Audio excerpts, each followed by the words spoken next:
Welcome back to the channel. Today we're going to be talking about monitors, and beside me we have a standard 1440p regular 16:9 widescreen panel. Next to that is two super ultra-wide 34-inch displays that are 3440 by 1440 with an aspect ratio of 21:9. But what if you wanted to upgrade from this? And you might be thinking that's a little crazy to be like, why would you want to upgrade off a 34-inch display? That's a pretty big display. It's a good size, and when you're playing an FPS or a racing game, it's pretty immersive. But you can go further. There's always an upgrade. Come on now. There's no end game monitor. But I think the monitor I found today, and we're going to be talking about, is an LG UltraGear 45-inch display. So it's a super ultra wide that steps it up not only 10 inches from this, it doubles the resolution of a 1440p display, and it's an aspect ratio of 32:9, which is nuts. So it is an absolutely massive display, and I want to share you guys my honest thoughts and opinions on what it's been like playing on the sim and driving on a all super ultra wide display. Welcome back to the channel. My name's Danny, and let's get into it and jump on the sim.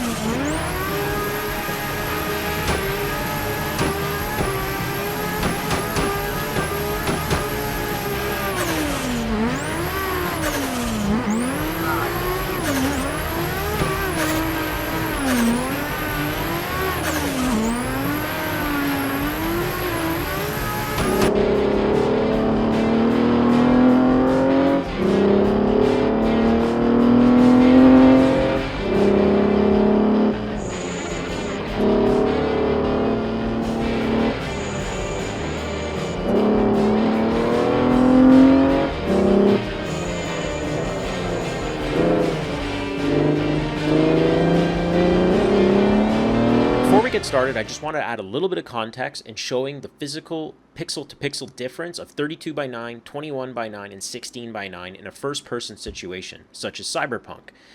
It really increases your FOV, and here it is again in Counter-Strike on Dust.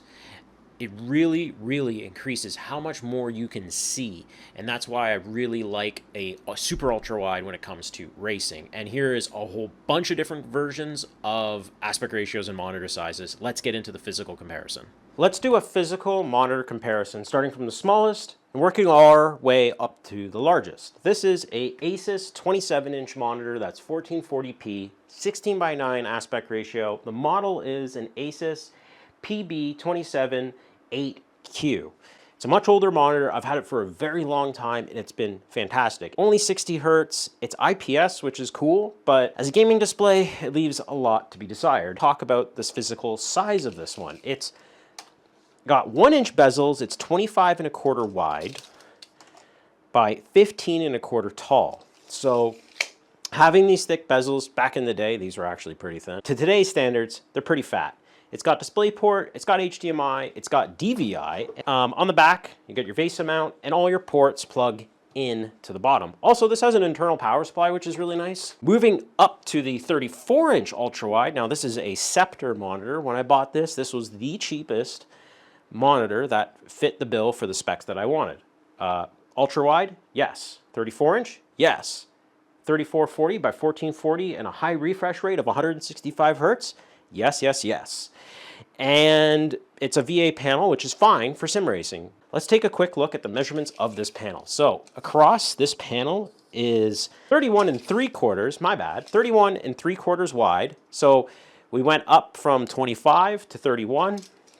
Now our overall height, it's 14¼ so we actually lost a little bit of size. But again, this has pretty much no bezels except for on the bottom.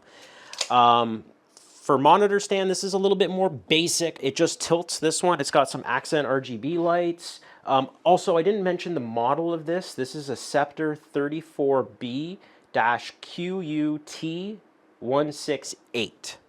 All the ports plug in on the bottom. It has an external power supply, built-in speakers. It even has a headphone jack. It's also a combo jack that has a microphone. So you have HDMI, DisplayPort, power brick is separate. There's no internal power supply on this guy. And as well as it's VESA mountable when you take this screw out and put the plate there. So now let's go measure the 45. We have the LG Ultra Gear 45-inch display. The exact model is a 45 GR 65 DC. That's the exact model that I bought. It's roughly $7.99 on sale in Canada.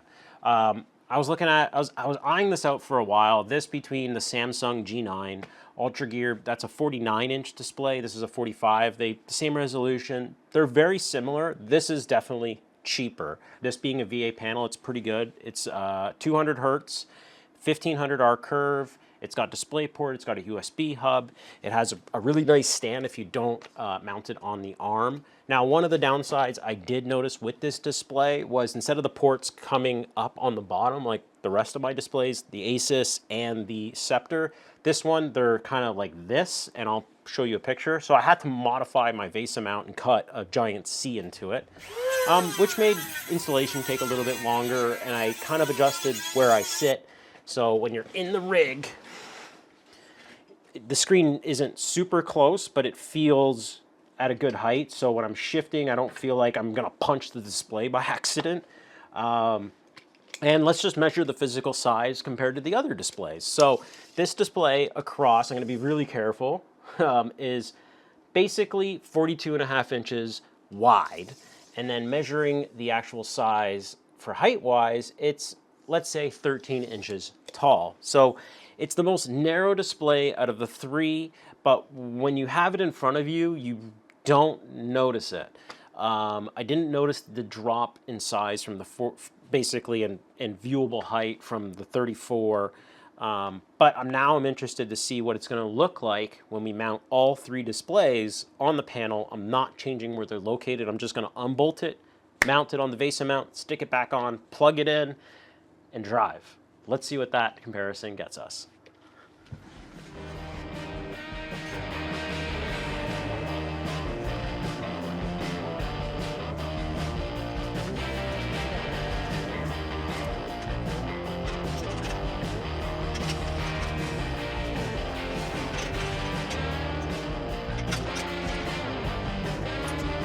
So let's start our screen comparison. As you saw, the 27, when installing it, it is really small. Now this is 2560 by 1440, standard widescreen aspect ratio being 16 by 9, but you can see the monitor support here.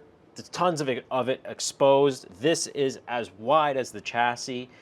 And the track we're driving on, we're gonna do one out lap and then a hot lap, and that's it. We're not going for driving like perfection. We're going for a 7 out of 10 lap and just getting around the track and just using this as a point of reference of what it looks like between each monitor. So Toronto Motorsports Park, TMP for short, in Cayuga, Ontario, and we're driving a Golf R32. This is a 2003 Euro spec version. The car I own is a North American 2004 version, basically the same car. So let's go ahead, turn traction control off, turn our headlights on because the dash looks super cool. You can't see any of my extra additional stuff because they're just gone. So let's go ahead and drive. So big difference right away. FPS is well over 200 now. We're seeing as high as in the 220s. Okay, let's start our hot lap.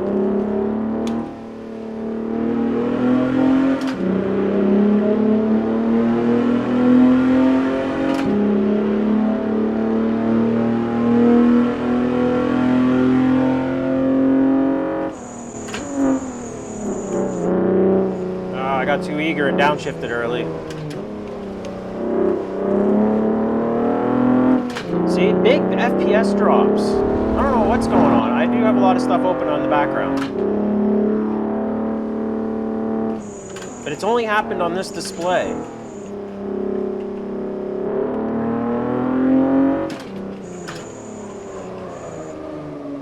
Oh, that was bad. That was bad. Went way too hot and drove it wide. Drove it wide again. Oh, we kind of saved it. That was wasn't a clean lap. It wasn't a great lap. But the biggest thing, we'll shut the car up. The biggest thing I noticed while driving on a standard widescreen panel is it feels like I got horse blinders on. It's no different than if you're driving on your TV with just a regular 1080p or 4K display, even though this is 1440, it's the same aspect ratio. So it's great, but it leaves a lot to be desired. Let's step up to the 34 and go to 3440 by 1440.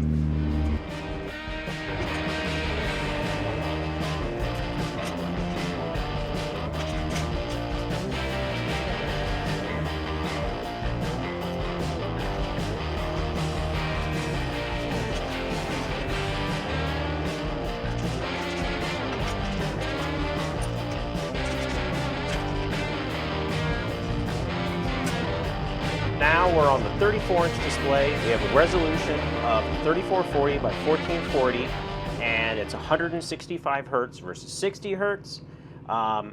Immediately, just sitting here in the sim, you no longer have this letterbox, right? So we basically gained that much space per, right? So when you're looking on this camera, you can see.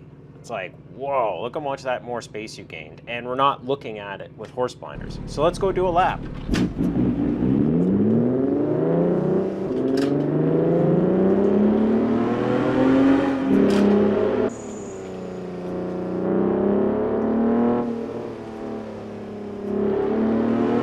All right, hot lap, here we go. So immediate impressions over the 27. I see a lot more. I have a lot more. I can look more into the corner than I could with the 27. With the extra resolution, it feels immensely more immersive. More of my vision is filled.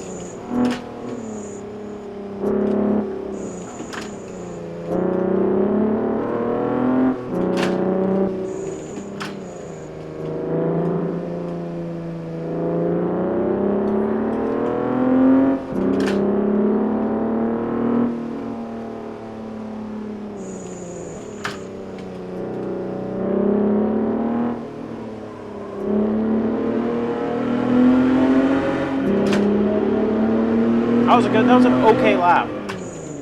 We also notice our FPS, instead of it being in the 200 range, we're now in the 160 to 170 range. So not only we've gained real estate, we get a lot more immersion with this setup with a regular ultra wide, but we also lost a little bit of FPS, but overall it feels smoother. The FPS is staying relatively steady and we're not having big spikes or drops, and there's no inconsistencies like we were just having with the 60 hertz display.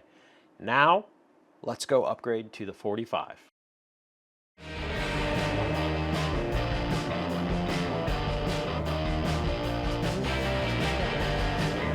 All right, so now we're on the 45-inch display. It is a 32:9 aspect ratio.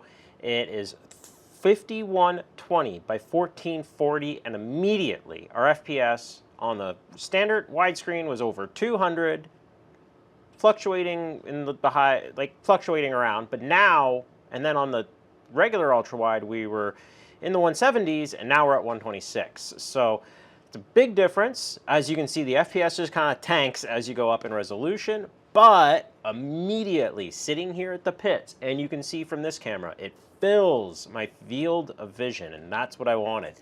You can really look into the corner and say you got a competitor coming up here or a competitor coming up here if you're in a race situation. And even in an open lapping and hot lapping situation where you're learning the course, kind of like what I'm doing is refreshing my brain on this course. This model isn't the best, but it's pretty good, and it's good enough for what we need to do. So first things first, turn TC off. Let's go for a quick drive.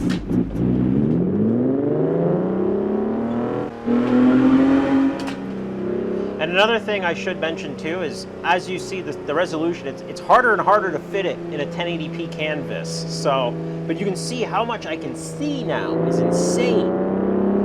So, let's go do our warm-up lap, our out lap, and then we'll go do a hot lap.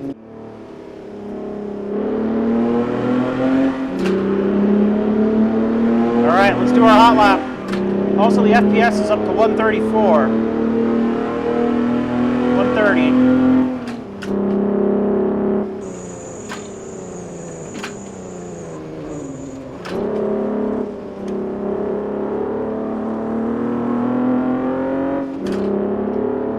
is gonna be my best lap yet. I've been doing so many laps between all the screens. I'm finally getting a good feel for the car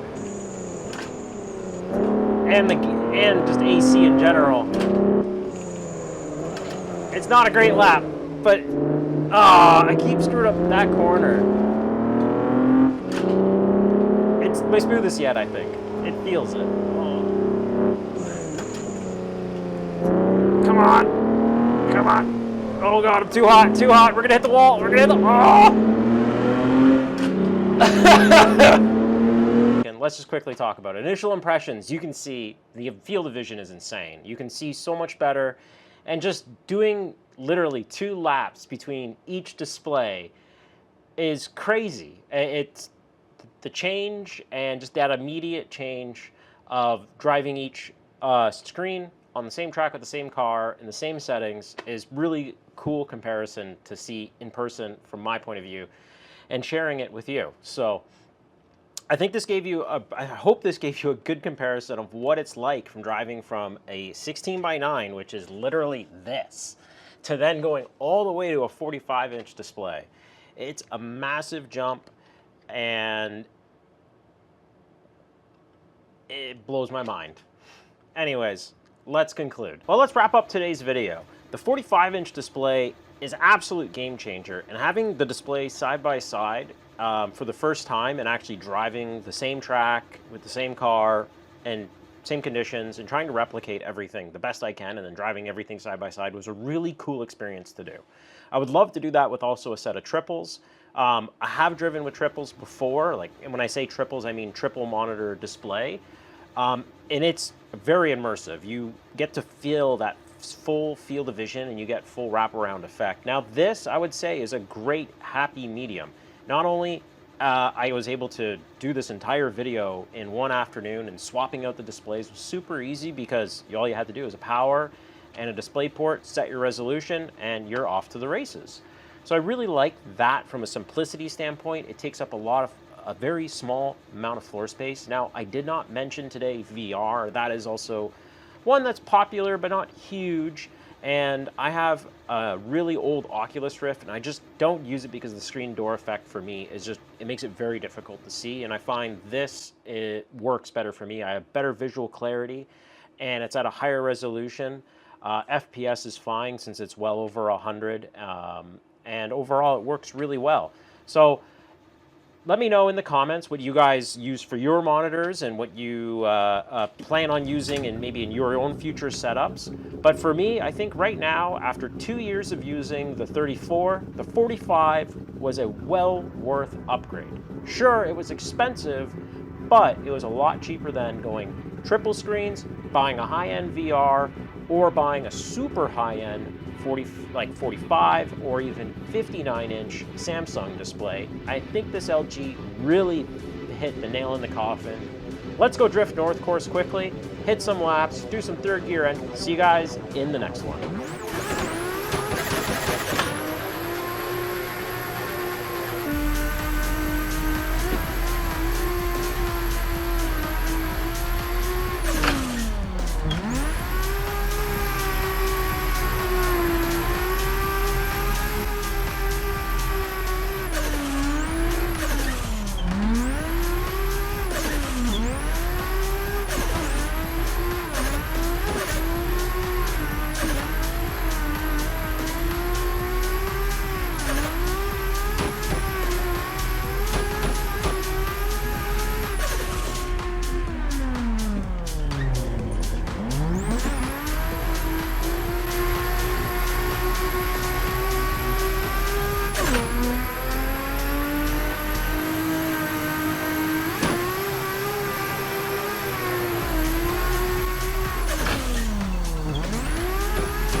Oh, my foot slipped off the clutch.